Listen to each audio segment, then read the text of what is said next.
On this episode, we look at issues confronting a blind pedestrian in Richmond, Virginia. Then we learn about universal design and independent living. AARP works to keep seniors walking. Finally, Safe Kids works to get children walking. Stay tuned. We're in Richmond, Virginia, talking with Linda Brody Myers. You're chair of a committee for the Metropolitan Planning Organization. What's your committee? The Elderly and Disabled Advisory Committee, and I'm the chairperson of that committee representing the disabled and seniors of the Richmond metropolitan area and their transportation needs and concerns. And what sort of issues have you been looking at for the MPO? We've been looking at, for the MPO, things such as sidewalks, bike trails, Amtrak, Main Street Station, the reopening of that. We've also been looking at different things such as accessibility for the disabled and the elderly to be able to travel safely in their communities as well as outside of their communities. We're also now looking at the suburban and rural areas as well. And before you moved into the city, you did live out in the suburban area. What was it like trying to get around? Well, I lived in the west end of Henrico County, and there were no sidewalks in my particular area. And in the county, the sidewalks are very limited. Therefore, I was totally immobile. I was not able to be mobile as a pedestrian at all. And then along with that, the paratransit is, although it's in the county, it's very limited. So it was restricted, very restrictive. I lived very close to a large mall and a shopping center and was unable to go there independently because there were no sidewalks. Now that you live in the city, you have sidewalks. What problems do you have here in the city? Well, the sidewalks in the city need some work, and those that don't need work, those are pretty good, but most of them do need a lot of work with the roots of the trees growing up, popping, making the sidewalk buckle. Also, the vehicles that are parked on the streets, there's an issue with that. They're parked across the crosswalk or so close to the corner that I'm forced to walk into the intersection in order to cross the street, which of course is very dangerous. Also, this right turn on red and left turn on red is extremely dangerous. As being a former driver myself, I do realize and know most people do not even stop at the red light prior to making that right turn on red for sure. And they're actually looking across or to the left. So therefore, someone standing at a corner on the right, by the time they see them, they've already hit them. I've had 2 incidents where my cane has been literally knocked out of my hand by a moving vehicle. One was a right turn on red, the other was a left turn on red, and I did have the light. One incident, I was on my way to vote in the presidential election. So the vehicles continued on, and I was left in the middle of the street on my hands and knees trying to locate my cane so I could proceed on safely. So you have trouble with rude and inconsiderate drivers. How about other pedestrians? Do you ever have trouble with them? Yes, unfortunately I do. Not only being a pedestrian, but being blind as well. You know, there are verbal abuse comments that are made that you're cursed, you're paying for your ancestors' sins, and of course, that's total ignorance. However, I have enough sins of my own, I don't think I need to pay for anyone else's. Then you have aggressive people who are trying to negotiate cash from you, and some of them can be very aggressive. However, I do come in contact with people who are extremely kind. But unfortunately, it's the bad experiences that really stick in your mind. People have pets, dogs running loose or on a leash. Do they ever present a problem for you? Definitely. You would think in the downtown area there would not be much of that, but unless you're out walking, you don't realize that is quite an issue. And let's not forget their calling card that they leave along. Unfortunately, I'm not able to see it, so when I know about it, either my cane's in it or my feet are in it. So they're very aggressive. They tend to grab at my cane, mostly dogs. I've not had an incident where I physically have been attacked by a dog, and I am not speaking of service animals. I'm speaking of pets and strays and of that nature. So it is extremely dangerous, very much so.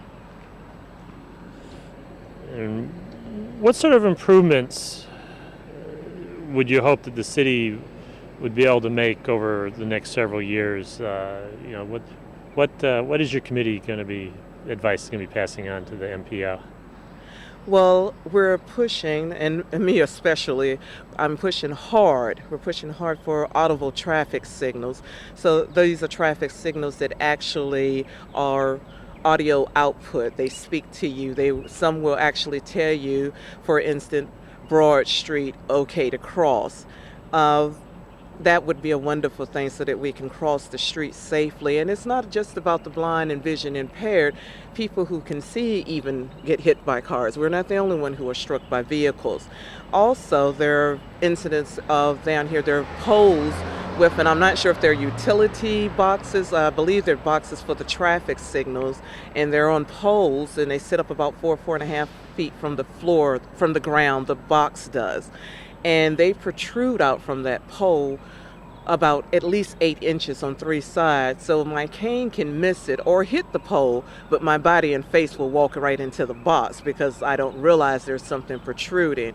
And I'm not quite sure, but I'm sure it's against ADA regulations, but I'm not sure of what the inches are of how far it can protrude. For some reason, I'm sticking to 6 inches.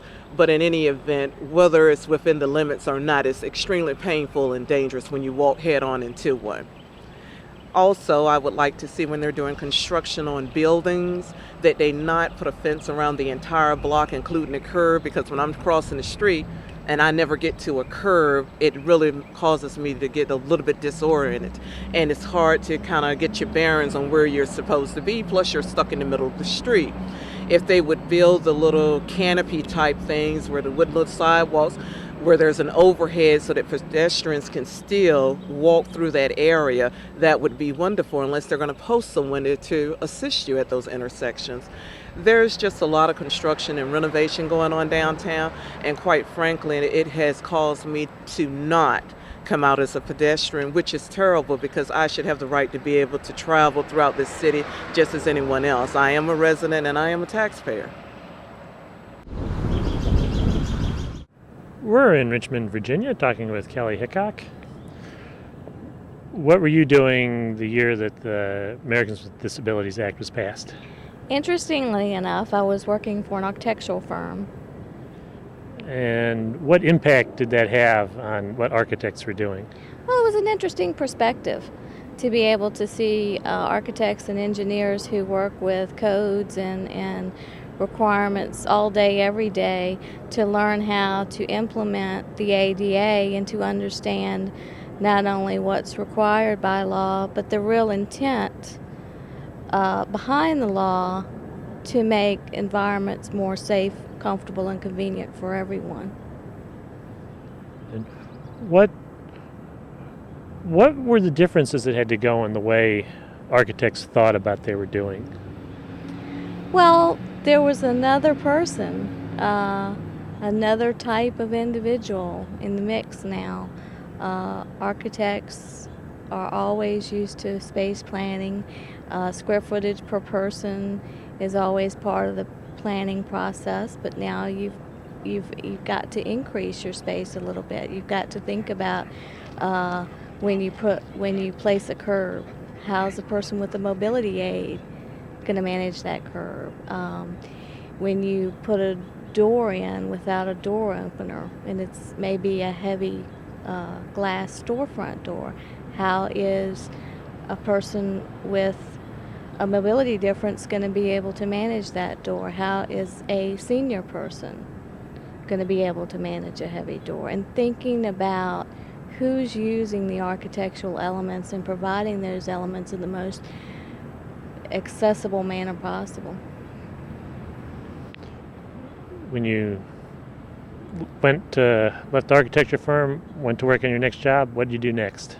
Next, I went to work for a nationally recognized kitchen and bath showroom, which specialized in products for people with disabilities.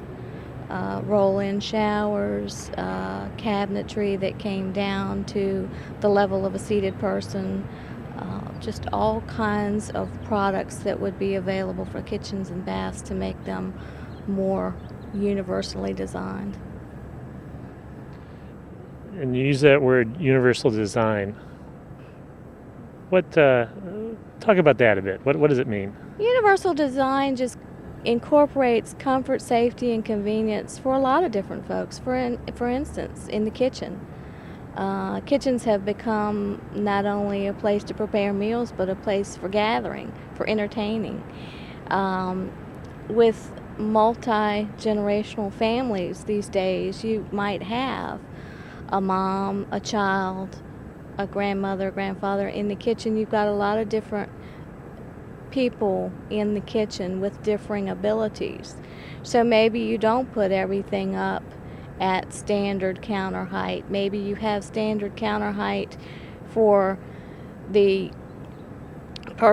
typical person that a kitchen is designed for in the past, but now maybe you have a lower counter for someone who is using a mobility aid or someone who just simply needs to sit down and be comfortable if they're preparing vegetables and that sort of thing. Children are becoming much more independent with meal prep as families get busier and busier, and this is an inclusive and creative and accepting environment for children when you incorporate universal design, because now everybody has a place to contribute their abilities and an environment that allows that to happen. And after the showroom, what's the next job on your resume? After the showroom, I went to work for one of the contractors who would buy product from us. And he is a contractor who specializes in universal design and accessible design and actually does the construction. So I went to work for them to actually work with the plans to modify. Someone would come in with a builder's plan, and they were thinking about this as being their last home that they would retire in, and they wanted to incorporate some of the simple things that would make it not such a difficult process later on, should they need a mobility aid or should they need to just have wider doorways and some of those types of things that make life easier as you age in place. What are some of the common obstacles that your standard home in the past might have that you'd want to avoid building into a home if you're building a new home and don't want to have to do expensive modifications later? Well, a simple thing would be a curbless shower. Typically, showers have a 5 or 6 inch curb on them, and that literally can decide whether someone's going to be able to stay in their home and how they're going to be able to function.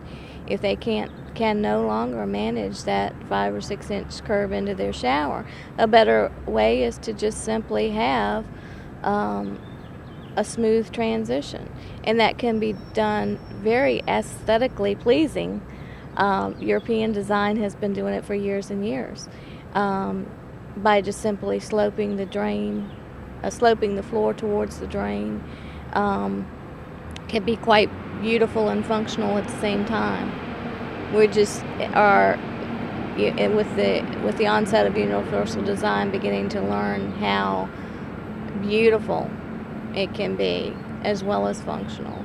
Simple thing like if you are building a shower compartment, maybe you don't need grab bars at this time, but to go ahead and prepare the wall, put the blocking in the wall and prepare the wall to receive the grab bar. And then when you're ready for the grab bar, it's easily done and it can be beautifully done, and it's not, I now have to have this thing on my wall because I can't do something I used to be able to do. It's just, this grab bar is here for my assistance, and it's incorporated into the design. Who do you work for now? Right now I work for Resources for Independent Living, which is a center for independent living. What does a Center for Independent Living do? Centers for Independent Living work with individuals with disabilities to help them with whatever they need to be able to live independently in the community. And we also work with the community to make that a reality. We work in areas of advocacy, independent living skills training. For instance, if someone is coming from an institution and looking at living independently in the community, then if they've never lived on their own, they may need to learn money management, they need to learn cooking. It's just a wide variety of things that they might need to learn to be able to make that transition successfully. Where does transportation and the transportation infrastructure fit into independent living? Transportation is just absolutely critical to independent living, because if you don't have access to the most accessible transportation, then you literally are stuck in your home. Your home becomes your institution. So the ability to have transportation that's accommodating to all abilities is critical for people to be able to work and to live in the community and be independent, to get to the grocery store, to get to and from work, to go to church, to go to social activities, all of those types of things. If you are not a person who's able to drive, then you're dependent on those forms of public transportation and their ability to accommodate your specific need. Here in the Richmond area, what works well and what needs a little more in terms of public transportation and transportation infrastructure to get people around without a car? Well, we have some things that work well. We have lift-equipped buses. We have a paratransit system that operates. Sometimes the difficulty is getting to where you want to go when you want to go. Sometimes because of the differences in service delivery, you are not able to, say, get from between the city and the county at certain times on the weekends or during the week after certain hours. So that's something we continue to work on, is making that more user-friendly, more awareness, more sensitivity training with drivers, more understanding with companies that do provide paratransit, that people with disabilities are no different than anyone else. We do have to be to work on time.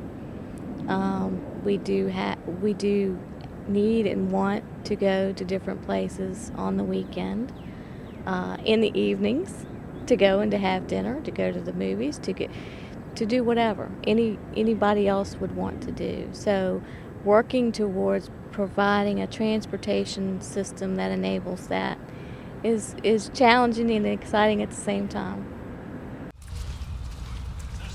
We're in Richmond, Virginia, talking with Pat Discern, who's volunteer project organizer with AARP Virginia.